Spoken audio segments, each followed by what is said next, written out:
tak mampu menyebutkan siapa sosok laki-laki ini. Wa qala alladzi amana ya qaumi tabi'uni ahdikum sabilar rasyad.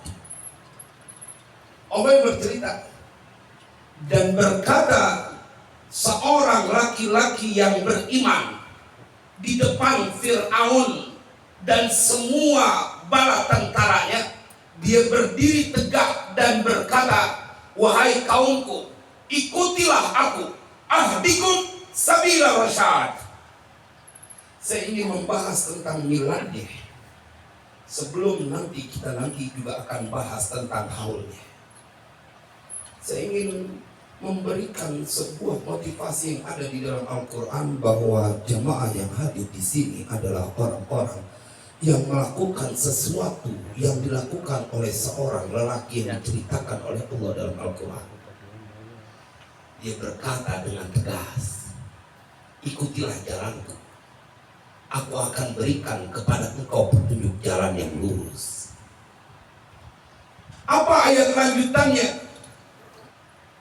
Ketika menjadi pesan utamanya setelah beliau mendakwah, ikuti aku, pertama yang disampaikan dan Allah sampaikan dalam Al-Quran, ya qaumi innama hadhil hayatud dunya mata'un wa innal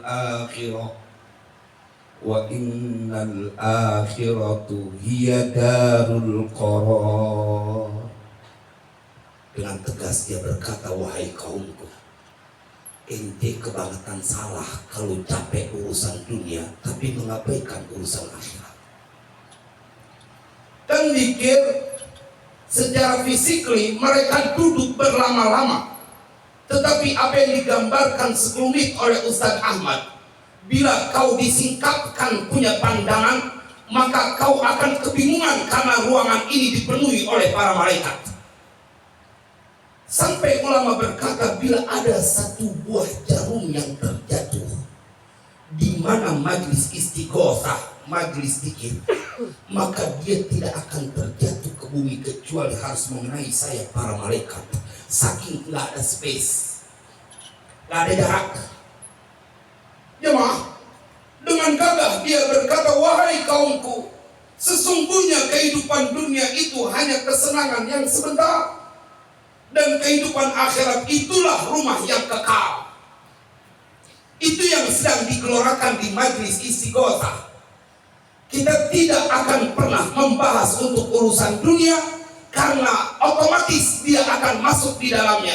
Kalau urusan dunia kau mendapatkan jaminan, bagaimana mungkin urusan akhirat kau mendapatkan jaminan? Bagaimana mungkin urusan dunia kau diabaikan? Tak mungkin. Tetapi ini perlu untuk selalu diingatkan. Sadibnu, orang muslimat pada ngomong dengar ada ceramah. Pada ngomong. Makanya tadi saya berbisik sama beliau, Pak, besok kalau milad lagi jangan muslimat doang, fatayat ajak juga. Kalau fatayat kan rada mudaan, Pak. Betul ya? Betul. Jemaah sekalian yang berbahagia, ini yang disampaikan dan diceritakan dalam Al-Quran. Itu selaras dengan pilihan muqaddimah dari Ustaz Ahmad Asy'ari. Kau diingatkan dengan sesuatu yang begitu besar dan dijamin akan kau dapatkan. Maka dalam kitab Hilyatul Auliya itu ada seorang tabi'in yang bernama Mas'ar bin Kidam. Ini seorang anak ulama besar, muhaddis. Saya ketika membaca ini kisah, irinya gak keturunan karena ini sangat cinta sama ibunya. Jadi kalau beliau ngajar, datang ke masjid, beliau selalu ditemani oleh ibunya dengan membawa, kalau cara kita sekarang, sajadah. Begitu sampai masjid dia berkata, jangan kau sibuk wahai ibuku. Beliau gelarkan sajadah untuk sholat ibunya. Setelah ibunya sholat, beliau sholat dan kemudian mengajar di depan para santrinya di masjid. Begitu selesai, dia dampingi ibunya ke rumah. dan tidak mau meninggalkan dalam aktivitas apapun kecuali membersamai ibunya. Sallallahu alaihi Nabi. Tetapi yang menarik, ini orang punya hati kelewat luas. Sampai dalam kitab itu diceritakan, man abghadani ja'alahu Allahu muhaddisan.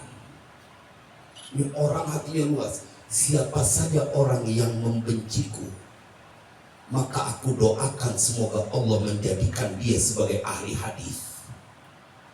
Kira-kira Ustaz Ibnu di jamaahnya kalau ada orang ngomel-ngomelin, kira-kira didoain apa ditabokin? Ditabokin mana mulut lu, sembarangan ngomong.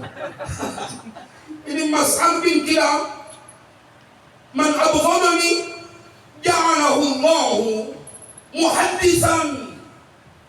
Kalau ada orang, siapa saja yang membenciku, memarahiku, maka seraya langsung aku berdoa semoga Allah jadikan dia ahli hadis. Kagak ketemu orang begini di Limus. Yang ada malah ditimpuk sama botol. Jamaah sekalian yang berbahagia. Tetapi saya ingin menceritakan ini bab zikirnya sebelum kita masuk ke bab haul. Ketika beliau meninggal dunia, ada seorang temannya yang bermimpi dan berkata, ra'aitu Mas'ar fil manam. Aku melihat Mas'ar dalam tidurku. Wa qultu lahu, dan aku bertanya kepada Mas'ar dalam tidurku itu. Abu Nu'aim al-Asfahani yang bercerita perihal beliau. Ketika ditanya, ya Mas'ar, alaysa qad mitta, bukankah engkau telah mati? Bala, ya, aku telah mati.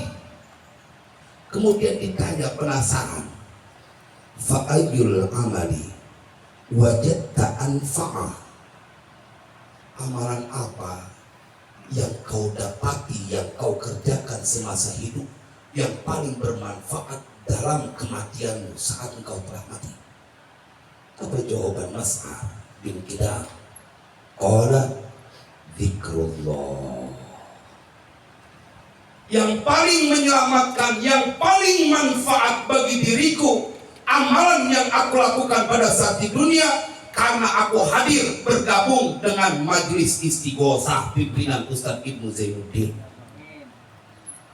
Tapi ini cerita dulu, antum belum ada E-nya karena tapi ini Ustaz itu. Tapi ini adalah sebuah pengakuan dari orang yang punya kedudukan.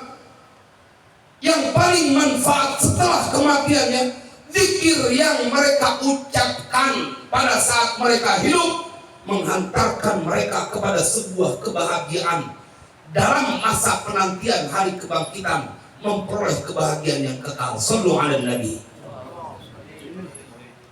Kita masuk ke bab haulnya. Di dalam Al-Quran ada seorang lelaki yang Allah ceritakan nggak bisa menghilangkan ingatannya dari ayah dan ibunya. Ada seorang lelaki yang Allah abadikan di dalam Al-Quran, selalu dia terbayang dengan ibunya, dengan bapaknya. Tak pernah berhenti beliau punya lisan mendoakan ibu dan ayahnya. Allah yang bercerita. Makanya tadi Bapak berkali dengan bahasa tawadhu, kendati beliau telah memberikan sesuatu yang tidak banyak orang berani melakukan, ketika menghadiahkan, mewakafkan tanah untuk sebuah pesantren agar nama ayah dan ibu beliau tetap hidup. Tapi kalimat tawadhu beliau, saya kelewat banyak dosa dengan kedua orang tua saya. Saya bingung kalau orang yang udah mewakafin kebun buat emak bapaknya masih merasa dosa, kok gimana anak yang kerjaannya tukang jual kebun emaknya? Karena ada anak bukannya wakafin kebun, malah kebun emaknya dijual, kebun bapaknya dijual. Tetapi beliau pilihkan kalimat tawadhu yang menusuk. Segitunya ente udah kerjain sesuatu yang gak banyak orang berani kerjain, masih berkali mengulang kalimat, saya kelewat banyak dosa kepada kedua orang tua. dibikin babak belur kita dalam sambutannya. Kalem tuh sambutan, bikin hati kita acak-acakan. Jemaah sekalian yang berbahagia, di dalam Al-Quran ada seorang lelaki yang dia bahkan doanya diabadikan. Siapa lelaki itu? Nabi Nuh alaihi salam. Kita akan temukan dalam penutup surat Nuh. Ditutup itu surah dengan sebuah doa dari rangkaian doa Nabi Nuh. Di bagian akhir, Rabbil firli wali walidayya wali man dakhala baitiya mu'mina walil mu'minina wal mu'minat wala tazidil zalimina illa tabara. Begitu ya Ustaz Salman. Ini kan doanya Nabi Nuh, seorang lelaki yang Allah abadikan di dalam Al-Quran, punya keterkaitan yang gak bisa dipisahkan, kendati pun orang tuanya telah meninggal dunia. Mereka yang tidak percaya dengan majlis tahlil, mendoakan orang yang telah meninggal dunia, mereka yang tidak percaya dengan majlis haul, yang karena tidak dilakukan oleh Nabi, mereka suruh buka ini ayat surat Nuh penutupnya.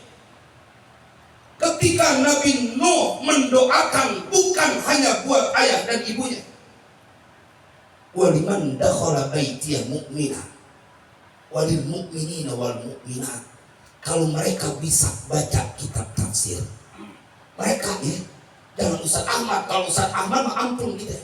Karena begitu mukaddimahnya membuat orang bengong-bengong. Saya nggak tahu pada ngerti apa kagak. Kalau saya sih karena kita ngaji, oh susunannya indah betul. Saya bersyukur bisa kenal dengan beliau. Saya diajarkan tentang sebuah penghargaan di sebuah majelis. Dari mukaddimahnya kelihatan beliau sangat menghargai di majelis. Bilangin sama mereka yang kagak mau doain orang tuanya, yang bilang bahwa doa orang hidup kagak nyampe kepada orang yang mati, kecuali dia punya anak atau dia punya keturunan yang ngedoain. Bilangin sama dia, ente Quran di mana? Buka surat Nuh. Itu Nabi Nuh mendoakan bukan cuma buat kedua orang tuanya, buat orang yang masuk ke rumahnya, dan buat orang-orang mukmin laki-laki dan mukmin perempuan yang masih hidup ataupun yang sudah mati. Begitu tafsirnya. Bukan orang hidup doang. Itu ada di Al-Quran. Ente punya hubungan saudara sama Nabi Nuh? Nggak ada. Tapi kalau engkau umat Nabi Muhammad, kitabmu adalah Al-Quran. Doa yang dibaca oleh Nabi Nuh yang diceritakan oleh Allah menyasar terjadi pada diri kita. Sallu ala Nabi. Kan banyak orang yang dia kagak mau ngeluarin, nggak mau nyenengin orang tuanya pakai alasan ini bid'ah. Kalau bahasa orang sekarang, ngopinya kurang